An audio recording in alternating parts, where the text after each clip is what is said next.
अटल बिहारी वाजपेयी, माने हमारे आडवाणी जी, चंद्रशेखर, जितने भी शीर्ष लीडर थे उन सबको जेलों में डाल दिया।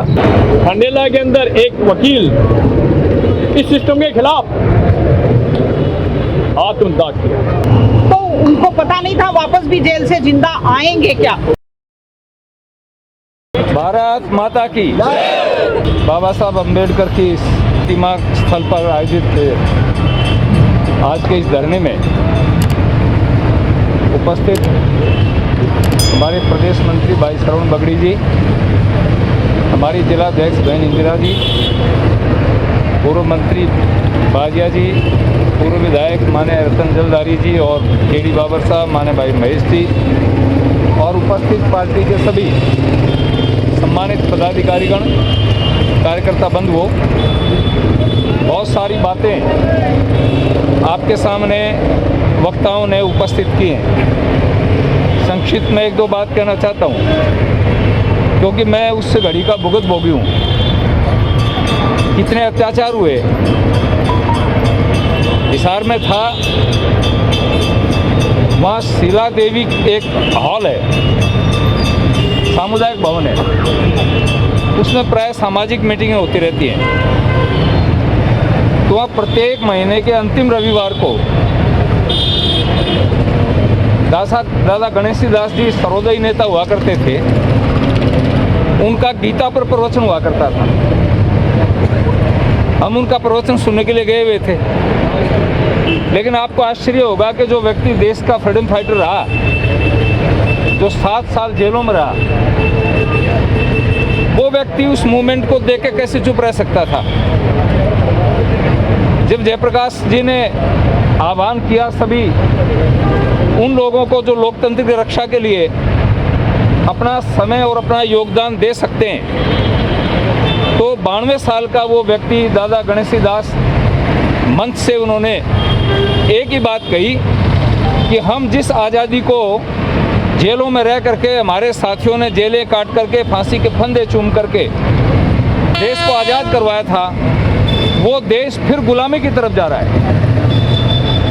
वो देश फिर गुलाम हो चुका है। देश के अधिकार छीन लिए गए हैं, लोकतंत्र की हत्या हो चुकी है। बस ये शब्द कहने थे और मंच से ही उनको पुलिस ने उठा लिया। वो व्यक्ति ये कहता रह गया कि मेरे कपड़े ले लेता हूँ, मेरी दवाई ले लेता हूँ, लेकिन वो किसी ने नहीं सुनी और पुलिस ने उठा करके उनको जीप में डाला। हम 4-5 नौजवान थे, मेरी उम्र तो उसमें 25 साल थी केवल मात्र। एक जयनारायण वर्मा थे, प्रोफेसर संपत जी थे, 4-5 नौजवान थे। हमने पुलिस को धक्के दिए उनको छुड़ाने के लिए, तो हमें भी उठा कर पटक लिया कि चलो तुम भी चलो। हिसार में रखा, वहाँ से रोहतक भेज दिया।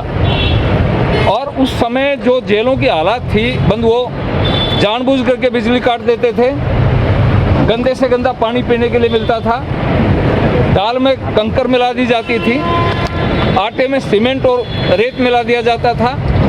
ये परिस्थितियां भोजन की मैंने खुद 10 महीने भुगती हैं। ये परिस्थितियां थी और देश की आज़ादी के लिए जिन लोगों ने काम किया था, दिल्ली में 2 अखबार निकलते थे, एक उर्दू मिलाप था, एक वीर अर्जुन था। उर्दू मिलाप जो वो अखबार था जिसने देश की आज़ादी के लिए बहुत बड़ी कलम चलाई। महात्मा खुशहाल चंद जो बाद में संन्यास ले लिया, महात्मा आनंद स्वामी जी बने, वो आदमी भी 7 साल जेलों में रहा। उसका बेटा था रणबीर, जो अर्जुन का संपादक था। उसको 1942 में सजा हुई और बाद में 46 में उनको फांसी की सजा हो गई। लेकिन संयोग ये हुआ कि सुप्रीम कोर्ट चले गए और सुप्रीम कोर्ट जाने के कारण वो मुकदमा कोर्ट में चल रहा था, उसको स्टे कर दिया सुप्रीम कोर्ट ने और फिर देश आज़ाद हो गया। नहीं तो रणबीर भी फांसी पर चढ़ जाता। उस रणबीर के अखबार को ख़त्म कर दिया गया, रणबीर को जेल में डाल दिया। महात्मा खुशहाल जी जो महात्मा आनंद स्वामी थे उनको जेल में डाल दिया। अनेक अखबारों को सीज कर दिया, बंद कर दिया और वीर अर्जुन तो उसके बाद में उठ ही नहीं पाया, उनकी सारी संपत्ति को कुड़ कर लिया। ये हालात थी। हम वहाँ हिसार गुरुकुल में मैं पढ़ाता था, वहाँ नहर का पुल था, गांव से लोग दूध लेके आते थे साइकिलों के ऊपर और सामने पुलिस देख के वापस भागते थे। हमारे पास आके भाई साहब थे मुफ्त में ले लो, थे जितना पैसा दो दे दो, दूध ले लो मारो, कर सके इनको। और 18-18 साल के बच्चों को उठा करके जेलों में डाल दिया, उनकी नसबंदी कर दी गई। 80-80 साल के बूढ़े लोगों की नसबंदी कर दी गई। अत्याचार में कोई कसर थी नहीं, किसी प्रकार की कोई कमी नहीं थी। मैं तो आप सभी भाइयों से ये निवेदन करना चाहूँगा, हिंदी आंदोलन में इन लोगों ने, कांग्रेस ने, इंदिरा जी का राज था, 64 में लोगों को जेल में पटका, जेल में डाला। उसके बाद में गोरक्षा आंदोलन आया। उस गोरक्षा आंदोलन में लगभग 250 साधु सन्यासियों को कत्लेआम करके और यमुना में बहा दिया। उस समय जो गृह मंत्री थे उन्होंने रिजाइन कर दिया। फिर वो कुरुक्षेत्र जाकर के बैठ गए और लास्ट तक नंदा जी एक बात कहा करते थे कि मैं उस पाप को कभी भुला नहीं सकता, मैं उस पाप का प्रायश्चित करने के लिए आया हूँ। तो इसलिए उसका परिणाम भुगता, जो बंसी जी कर रहे थे, उसका परिणाम भुगता संजय गांधी ने, उसका परिणाम भुगता इंदिरा गांधी ने। जो पाप किया था, करपात्री जी एक बात कहा करते थे कि साधु सन्यासियों की मौत का पाप इनको भुगतना पड़ेगा, इस परिवार को भुगतना पड़ेगा, इस पार्टी को भुगतना पड़ेगा, स्कूल को भुगतना पड़ेगा। तो वो आज वो पार्टी भुगत रही है बंधुओं। बस अंतर इतना ही है कि पांडवों को मारने के लिए अर्जुन जैसा सारथी और कृष्ण जैसा सारथी और अर्जुन जैसे योद्धा होने चाहिए। तो आज माननीय नरेंद्र मोदी के हाथ से कांग्रेस का सुपड़ा साफ होना निश्चित है, मैं आपसे निवेदन करता हूँ। तो इसलिए अपने को, अपनी पार्टी को सशक्त करना है, मजबूत करना है, यही मेरा आप सबसे निवेदन है। बहुत बहुत धन्यवाद। इमरजेंसी लगाकर अखबारों पे सेंसरशिप की, कोई भी अखबार अपनी मर्जी से एक लाइन नहीं लिख सकता था और हर जगह सिर्फ 2 ही नाम थे, इंदिरा गांधी और उनका पुत्र संजय गांधी। वहाँ राज उस समय प्रधानमंत्री के कार्यालय से नहीं चलता था, उस समय राज चलता था प्रधानमंत्री के घर से, और राज करने वाला होता था उसका छोटा बेटा संजय गांधी। और हर तरीके की अराजकताएं, जितनी अराजकताएं करनी थी, हर तरीके की अराजकताएं की, जेलों में जबरदस्ती ठूसने का काम किया, अखबारों पे सेंसरशिप लगाई, कहीं किसी व्यक्ति को अभिव्यक्ति की आजादी नहीं थी। आज बात करते हैं ये लोकतंत्र खतरे की। सरकार है तो मैं तो यही कहना चाहूंगी कि आगामी पीढ़ी को याद करना चाहिए, उस दिन को याद करना चाहिए, उस दिन को याद करते हुए आगे भविष्य में कभी भी कहीं भी कांग्रेस नहीं आनी चाहिए। हमारे ही लोग जो जनसंघ में काम किए गए थे, उनकी प्रेरणा से हमें चलना चाहिए। जय हिंद, जय भारत। बहुत धन्यवाद। नरेंद्र मोदी सरकार तो कुछ नहीं कर रही है। अभी कुछ दिन पहले राहुल गांधी को जब ईडी ने पूछताछ के लिए बुलाया तो इस देश के कांग्रेस के सारे नेता सड़क पे आ गए और उन्होंने गुहार लगाई कि इस देश का लोकतंत्र खतरे में। अरे लोकतंत्र उस समय कहा गया था जब हमारे देश के सभी नेताओं को ट्रेनों में डाल डाल के दूसरी जगह ले जाके जेलों में भर दिया गया था, ना उन्हें खाने को दिया जाता था, ना उन्हें पानी दिया जाता था। प्रभु जी भाई साहब, मनोज जी भाई साहब ने बताया कि उन्होंने उस समय कितना संघर्ष किया। आज हमारी पार्टी एक ब्लड के रूप में खड़ी है। इस पार्टी की जो नींव रखने वाले हैं वो यही लोग हैं। आज हम इस देश में सबसे बड़ी पार्टी बने हैं तो इसे नींव रखने वाले यही लोग हैं। हमें इनका भी बहुत बहुत सम्मान करना चाहिए जिन्होंने इस पार्टी को खड़ा किया है। जय भारत, जय हिंद। आज इस उद्देश्य से हम एकत्रित हुए हैं। ये उद्देश्य एक सामान्य प्रक्रिया नहीं है। हम सबको बचपन से जब पढ़ते आ रहे हैं तब से ये 25 जून का जो काला दिन है वो हमें बार बार कटोरता था। आज न जाने किस तरह के माहौल खड़ा करने की कोशिश करते हैं। हर छोटे बड़े देश हित के जो निर्णय हैं उन निर्णय पे अपने आप को ये आग्रह करने चाहते हैं या प्रदर्शित करना चाहते हैं कि इस देश को न जाने किस दिशा में ले जाने की कोशिश कर रहे हैं। जबकि पूर्व वक्ताओं ने बताया है कि इस देश को जो दिशा देनी चाहिए थी वो 1952 से जिस समय दिशा का समय था उस समय दिशा नहीं दशा खराब कर दी, और उस दशा का परिणाम 1973 के चुनाव के बाद आया। उस चुनाव का रिजल्ट जब न्यायाधीश जगमोहन जी मिश्रा ने दिया था तो उससे ये प्रदर्शित हो गया था कि अब कांग्रेस का उल्टा दिन शुरू हो गया। उस उल्टी गिनती का स्वरूप ही जब इमरजेंसी लगती है। इमरजेंसी आज हम जब देखते हैं, जिस माहौल को देखते हैं, कुछ ही समय पहले की बात है कि हमें थोड़ी सी धूप में तिलमिलाहट महसूस हो रही थी और उस समय के इमरजेंसी में न जाने किस तरह के दंश झेले हैं हमारे कार्यकर्ताओं ने, और उन कार्यकर्ताओं की बदौलत आज जो ये भारतीय जनता पार्टी के रूप में एक वटवृक्ष खड़ा हुआ है, उस वटवृक्ष की छांव में हम जो खड़े हैं, हम सबको उनका बलिदान और उनकी त्याग और तपस्या ध्यान में रखनी चाहिए। और मैं हम सबसे आग्रह कर देना चाहता हूं कि जिस तरह से भारतीय जनता पार्टी के लिए जनसंघ ने जो त्याग और बलिदान किए थे, उसी स्वरूप में हम सबको भी कुछ न कुछ मिनट और दिन या समय, प्रतिदिन 1 घंटा 1 मिनट 1 पल देने का जो निर्णय करना चाहिए, जिससे इस स्वरूप को और आगे बढ़ाया जा सके। जय हिंद, जय भारत। जब सभी देशवासियों ने इंदिरा गांधी को दुर्गा का रूप कहा, तो वो इतनी अपने आप में घमंड हो गया था कि उसने ये सोच लिया था कि मैं जो देश में करूँगी वही होगा, पर आज के बाद मेरे को कोई हटाने वाला नहीं है। तो भगवान ने उसके दिमाग में ऐसा बोल दिया कि वो जो है चल के धीरे धीरे हिंदुस्तान के नौजवानों में एक जागृति पैदा हुई, और जयप्रकाश नारायण जी ने उसकी अगुवाई करके नौजवानों में वो क्रांति पैदा की कि अगर इमरजेंसी नहीं भी होती तो 1970 में उनकी कुर्सी जाने वाली थी, लेकिन उसने उसी आंदोलन को देखते हुए इमरजेंसी लगाई थी। जब उनको उनके जो CID और जितने भी सोर्सेज थे, उनसे पता चल गया था कि तुम्हें कांग्रेस को जीत नहीं मिल सकती, तो उसको डर के मारे उन्होंने जो है इमरजेंसी लगाई थी। और इमरजेंसी में जो कुछ किए वो तो सब भाइयों ने बताए और सब जानते हैं। प्रेस की स्वतंत्रता हमें मिली है, मीडिया को अपनी बात कहने की अधिकार है, राजनीतिक जो दल है उनको अपनी बात रखने का अधिकार है। लेकिन जिस प्रकार से श्रीमती इंदिरा गांधी ने तानाशाही के चलते इस देश का काम किया, और देश की जो खूबसूरती है, एक डेमोक्रेटिक कंट्री के रूप में हमारे जो संविधान ने जो राइट्स दिए हैं, उस एक खूबसूरत संविधान हमारे देश का है, उसको कुचलने का काम किया।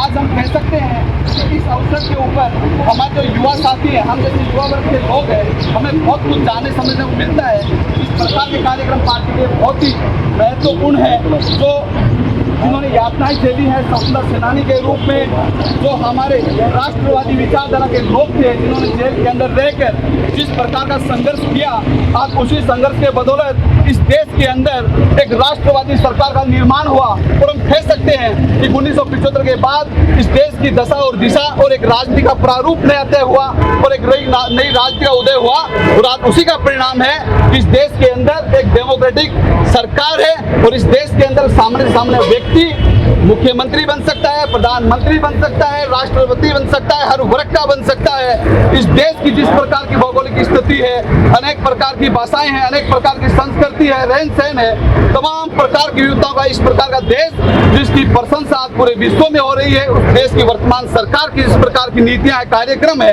उसको लेकर आज एक कह सकते हैं सच्चे मायने में लोकतांत्रिक देश की सरकार इस देश के अंदर चल रही है। जय हिंद, जय भारत। अटल बिहारी वाजपेयी, माननीय हमारे आडवाणी जी, चंद्रशेखर, जितने भी शीर्ष लीडर थे, उन सबको जेलों में डाल दिया। लाखों की संख्या के अंदर लोग जेल में गए। आज कांग्रेस पार्टी कहती है कि नरेंद्र मोदी लोकतंत्र की हत्या कर रहा है।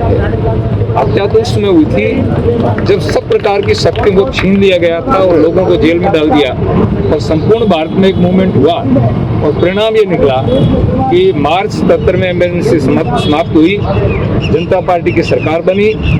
इस प्रकार से जो गलत काम किए गए थे उनके विरोध में आज भारतीय जनता पार्टी काला दिवस के रूप में मना रही है। सीकर में भी एम पार्टी के सभी कार्यकर्ता उपस्थित हैं, और आज के दिन हम कांग्रेस को फिर चेताना चाहते हैं कि राजस्थान में अशोक गहलोत फिर उस प्रकार की हरकतें जो कर रहे हैं उनको बाजाना चाहिए, और वो इंदिरा गांधी के रास्ते पर न चल करके अपने आप को गांधीवादी कहते हैं, उनको महात्मा गांधी के रास्ते पर चलना चाहिए। तो मैं आशा करूंगा कि आज की युवा पीढ़ी इमरजेंसी की उन चीज़ों को समझने का प्रयास करेगी। यही मेरा निवेदन है।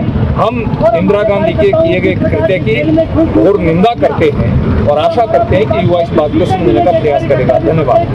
तमाम पधारे हुए हमारे सीकर के प्रथम नागरिक आदरणीय सांसद शिवानंद जी साहब, भारतीय जनता पार्टी सीकर जिलाध्यक्ष बहन इंदिरा जी, सरवण सिंह जी, जलदार जी और बाबर साहब और पार्टी के सभी पदाधिकारीगण, पार्टी के सभी जनप्रतिनिधिगण और भारतीय जनता पार्टी के जो दूर दराज से आए हुए लीड की हड्डी की तरह काम करने वाले कार्यकर्तागण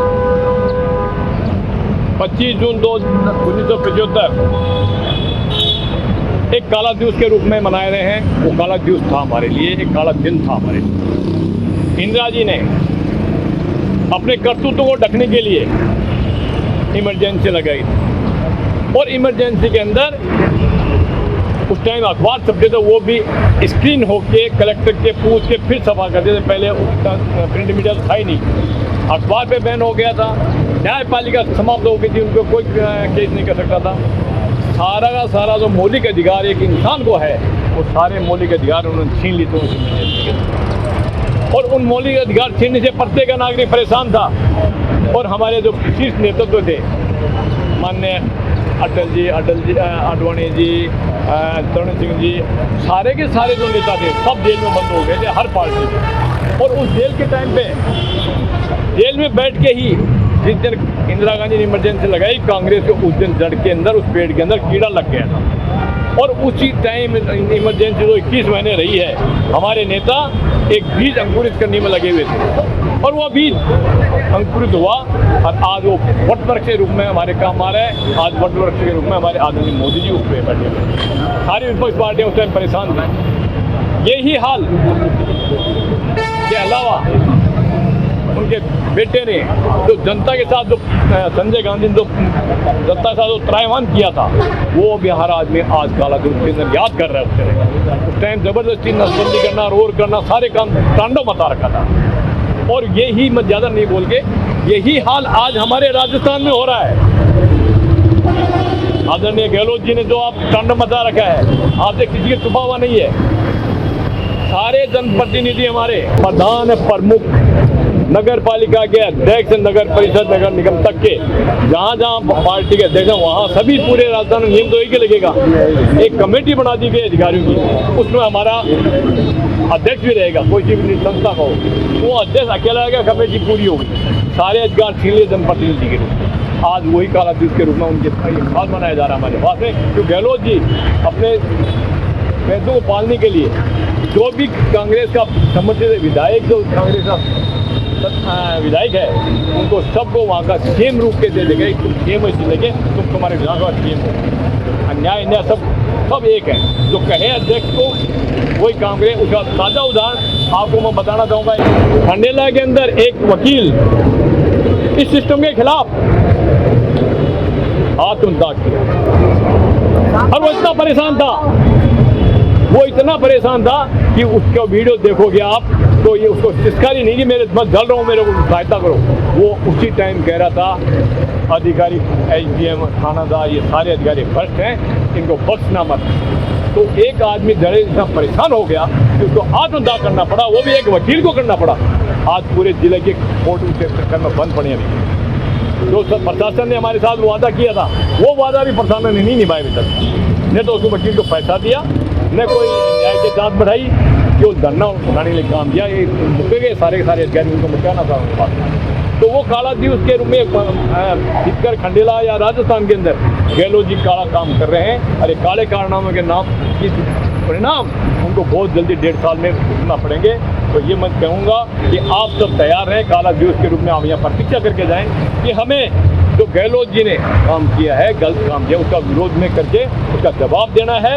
और जो हमारे वटवृक्ष उस टाइम लगा हुआ था, आज उनकी जो जेल के अंदर यातना दी गई थी, वही यातना उस वटवृक्ष के फसल के लिए खाद का काम आ रही है कि उनका उज्जवल हो रहा है। ऐसी वटवृक्ष के लिए, और वो आज कांग्रेस का कीड़ा लगा हुआ पेड़, इंदिरा जी ने कीड़ा लगवा दिया था, आज खत्म होने के कंगार पे। वही नहीं, उसका परिवार भी आज खत्म होने के कंगार पे, वंश चलने वाला नहीं है। जय हिंद, जय भारत। इसी के बारे में बहुत बातें हो चुकी हैं, मैं बहुत शॉर्ट में बोलूँगी।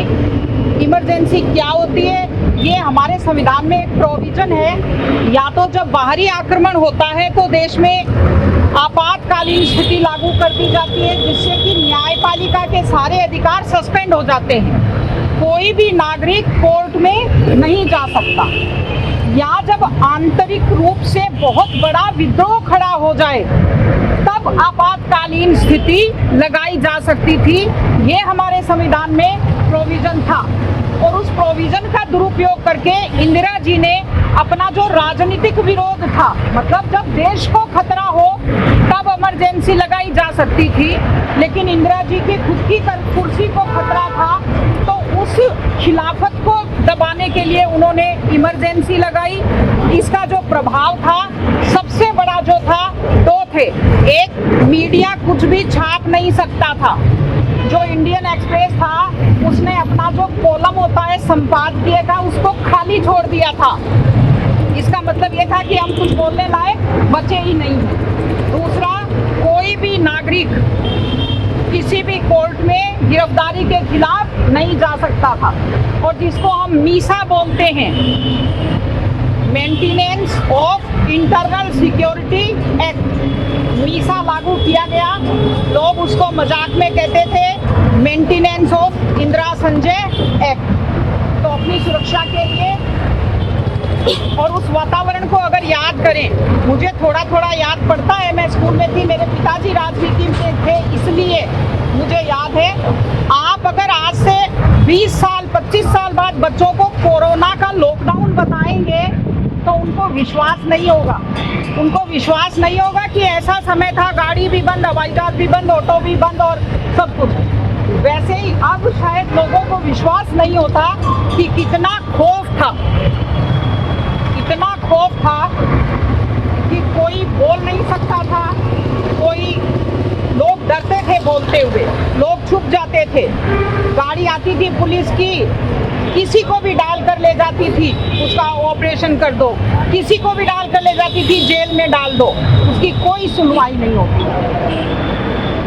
और धन्यवाद के पात्र वो लोग हैं, लोकतंत्र प्रेरी, जिन्होंने उस समय संघर्ष किया। उन लोगों के राजनीतिक वंशज हैं, जॉर्ज फर्नांडिस साहब थे, अटल जी थे, सब लोग जेलों में रहे, तो उनको पता नहीं था वापस भी जेल से जिंदा आएंगे क्या। ये तो इंदिरा जी को लगा कि मेरे अनुकूल माहौल है, क्योंकि खिलाफ तो कोई बोलता नहीं था, तो उन्होंने चुनाव की घोषणा कर दी, इसलिए वो लोग जेल से वापस आ पाए और उसके बाद कांग्रेस हार गई। अगर उस समय इंदिरा गांधी को पता होता कि मेरे खिलाफ अंदर ही अंदर वातावरण है तो वो चुनाव करवाती नहीं 1-2 साल, सबके कार्यकाल बढ़ा दिए गए थे। तो हम लोग उन लोगों के वंशज हैं, राजनीतिक वंशज।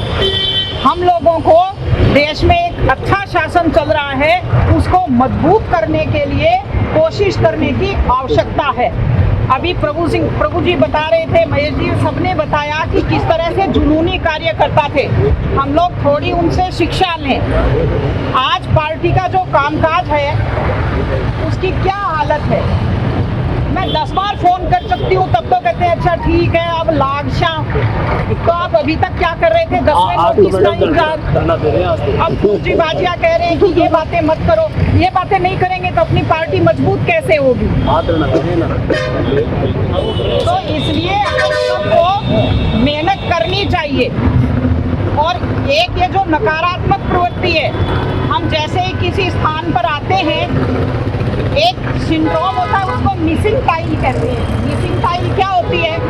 एक मैदान था, उसमें टाइलें जड़ी हुई थी, एक टाइल नहीं थी, तो एक जने को पूछा, सबको पूछा इसमें क्या दिख रहा है? एक टाइल नहीं है। मतलब वो लगी हुई सैकड़ों टाइल नहीं दिखी, एक जो टाइल नहीं थी वो दिखी।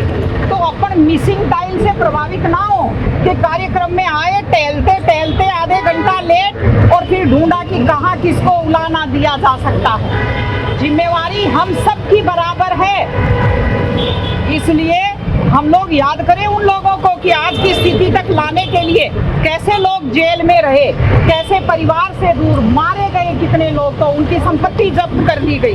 उन अत्याचारों को याद करें। उस समय तो क्या था, आजादी का आंदोलन नया नया था, ज्यादा पुराना नहीं हुआ था, इसलिए लोगों के मन में जो जोश था आजादी की लड़ाई वाला वो जिंदा था। और अपना क्या होगा, हम लोग आत्मावलोकन करें कि लोकतंत्र के प्रति, देश के प्रति उस समय जो जुनून था, उस समय जो भावना थी, उसका कुछ हिस्सा, सेंस ऑफ रिस्पॉन्सिबिलिटी जो है, ड्यूटी के प्रति जो डेडिकेशन है, उसको कुछ तो हम जिंदा रखें। उतना नहीं रख सकते, कोई आधा, चौथाई, 5वां हिस्सा, ये तो हम अपने अंदर जिंदा रखें। आत्मावलोकन करें। सारे दिन मोबाइल स्क्रॉल करने से जिंदगियां नहीं चलती हैं।